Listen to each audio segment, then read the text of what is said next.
We live in a world of incredible wealth, technology, and progress. But this reality we live in, it's completely new. For almost all of human history, life was pretty much stagnant. So today, we're talking about The Great Escape, the incredible story of how humanity finally broke free from a 300,000-year-long trap of poverty. Let's get into it. I mean, really think about that for a second. For 99% of our time on this planet, your great-grandparents lived lives that were almost identical to their own great-grandparents. A tough life of just getting by, where one bad harvest could spell disaster. So why? Why did it take so long for things to get better? What was holding us back? All right, so here's how we're going to break this mystery down. First, we'll look at that long period of stagnation. Then, we'll dive into two really powerful economic traps that kept us stuck. After that, we'll uncover the two keys that finally broke the chains, and we'll end by looking at just how weird and unusual our modern world truly is. Okay, so let's just set the scene here. For the vast majority of human history, our story was not one of constant progress. It was a story about limits, where the name of the game was simply to survive. You know, for our ancestors, the entire economy was basically the environment. It was the land. You could only grow so much food, chop down so much wood, and feed a certain number of people. Nature itself put a hard ceiling on how prosperous anyone could get. It meant the fundamental reality for pretty much everyone was scarcity. So, this brings us to the first huge reason for that stagnation. It's this powerful feedback loop that economists have a name for, the Malthusian trap. And it's a brilliant, kind of depressing explanation for why it felt like humanity was just running in place for so long. The basic idea is actually pretty simple.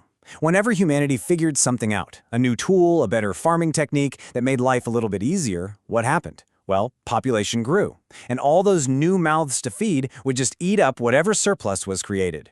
The result? More food didn't make people richer, it just made more people, all living at the same old subsistence level.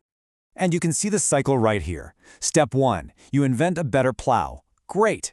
Step 2, you get more food. Awesome. But then step 3, the population grows. And step 4, the resources per person start to fall until step 5, you're right back where you started, in subsistence poverty. It was like being on an economic treadmill and getting absolutely nowhere. Now this is where it gets really fascinating and kind of dark. You can see the grim logic of this world and how the trap was sometimes broken. Take the Black Death in the 14th century. It was an unimaginable catastrophe, wiping out a third to a half of Europe's population. But for those who survived, it was, paradoxically, a golden age.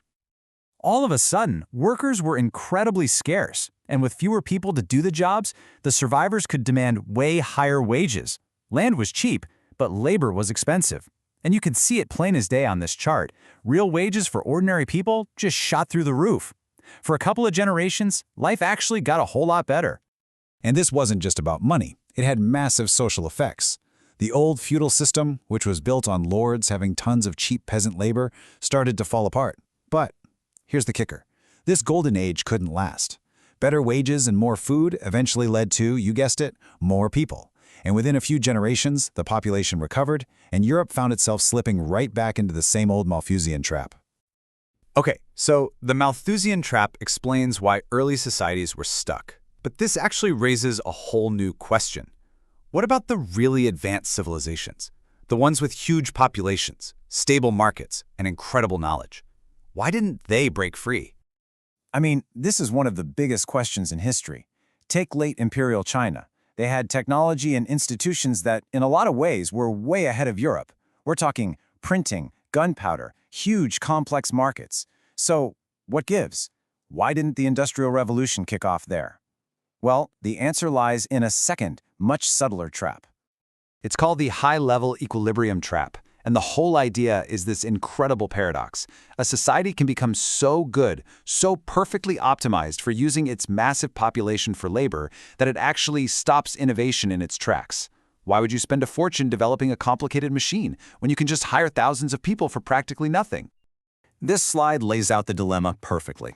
On one side, you have a new machine. It's got a high upfront cost and it's expensive to maintain. On the other side, you've got a nearly infinite supply of human beings who work for pennies a day. If you're a business owner, the math is simple. Human labor is just cheaper. In that kind of environment, inventing a labor-saving machine is actually a terrible business idea. Abundant labor became a curse. So, humanity was caught between a rock and a hard place. You had the Malthusian trap keeping everyone at subsistence level. And then, for advanced societies, you had this curse of cheap labor, killing any incentive to innovate. Escaping meant breaking both of these chains. So, how did we finally do it? And this is maybe the single most important point of this whole story. The modern world we live in was not inevitable. It wasn't some guaranteed final chapter of history. It was an anomaly. It happened because of a very specific, and you could say lucky set of circumstances. Two major breaks from the past that happened to occur in the same part of the world at roughly the same time. The first break solved that Malthusian land problem. One historian calls it ghost acres. Basically, through colonialism, Western Europe, and especially Britain, got access to the enormous resources of the Americas. It was like finding a whole new continent's worth of farmland just when they needed it. All the cotton, sugar, and timber that flowed in from the New World meant Europe's own land and workers could be freed up from farming and put to work in industry. It totally shattered that old ecological ceiling. But even with all those ghost acres, that wasn't enough. You still had to solve the other problem, that high-level equilibrium trap. You had to make machines cheaper than people. And the solution for that wasn't found on the surface of the Earth, it was found deep underground. The second break was deep energy, and we're talking about coal. Before coal, your energy came from muscle power or burning wood, which were both pretty limited. But coal, especially in Britain where it was cheap and easy to get to, was a dense, powerful, and seemingly endless new source of energy. And it just completely flipped the economic script. For the first time in human history, the energy from coal made it cheaper to build and run a machine than to hire a crowd of people. Innovation went from being irrational to being the only rational choice.